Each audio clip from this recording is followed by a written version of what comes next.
Papunta nga pala ako ngayon kina Jelka kasi ngayong araw nga ay birthday ng kambanyang anak na sina Kian at Gian. Yung kasama ko nga pala ngayon ay si Delisa. Dinaanan ko muna siya doon sa shopping para sabay na kami pumunta kina Jelka. Buti na lang talaga ay wala siyang pasok ngayon sa trabaho at ako naman ay maaga nakauwi galing sa trabaho. Nakarating na nga kami dito kina Jelka ay nagsimula na agad kami mag-decorate para matapos na rin namin yung decoration para sa birthday ng kambal. Una nga pala namin ginawa ay linagay na namin itong tarpaulin ng kambal. Yung team nga pala ng birthday ng kambal ay si Naruto. Hindi nga ako masyadong familiar sa cartoon characters na to kasi hindi naman talaga ako nanonood ng cartoons dati. Paano naman kasi ako makakapanood ng cartoons dati? Wala naman kaming TV. Katapos nga pala namin ilagay yung tarpaulin ay linagay naman namin itong isa, yung parang kortina na ginupit-gupit. Hindi ko talaga kasi alam kung anong tawag dito. Naglagay nga rin pala kami dito ng lobo na yung kulay orange at yellow. Ito nga pala yung cake ng kambal na sobrang ganda ng pagkakagawa. Pagkatapos nga namin mag-decorate ay naglagay na rin ng pagkain kasi may mga bisita nang dumarating. Sobrang dami nga ng handa ng kambal at mukhang masarap lahat ng luto. At mukhang mapapadami yata yung kain ko nito. Bago nga magsimula yung lahat ay kukunan ko muna sila ng litrato. Ako na nga yung photographer nila, ako pa yung videographer nila. Alay naman natin, malaki yung TF na ibibigay ng nanay sa akin.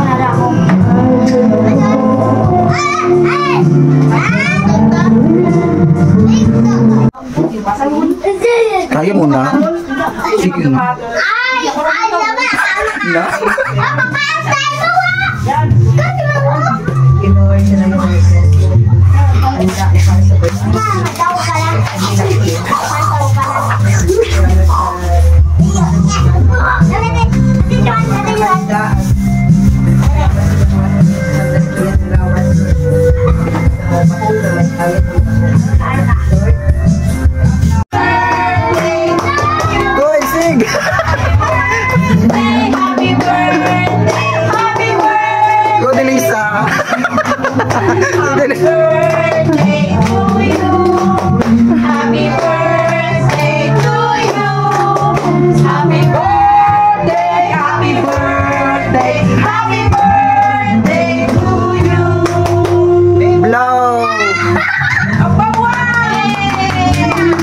Pagkatapos nga ng kantahan ay kasunod na ang kainan. Ito na nga ang pinakahihintay ng lahat. Dahil gutom na nga rin kami na rin yung unang kumuha ng pagkain. Sobrang hirap nga pala kumuha ng pagkain habang yung kaliwa mong kamay ay may hawak na cellphone. Gusto ko lang naman sanang kunan lahat ng mga kinukuha kong pagkain. Sa kanin pa nga lang ay nahirapan na akong kumuha. Pagkatapos ko nga kumuha ng kanin ay lumipat naman ako dito sa kabila para kumuha ng ulam.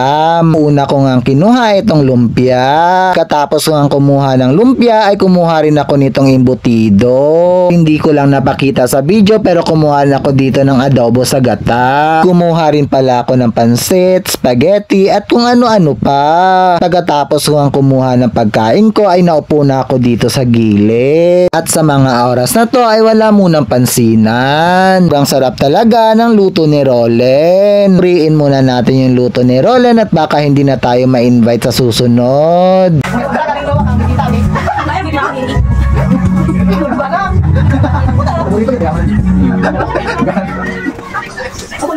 Katapos nga kumain ay lumabas na rin ako dito.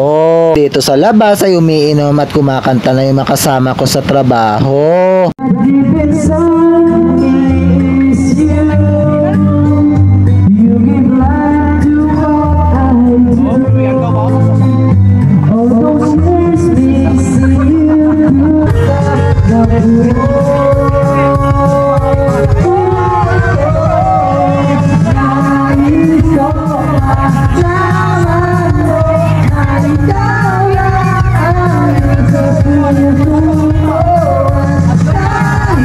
Hanggang dito na lang muna ang aking mini vlog. Salamat sa panonood. Paalam!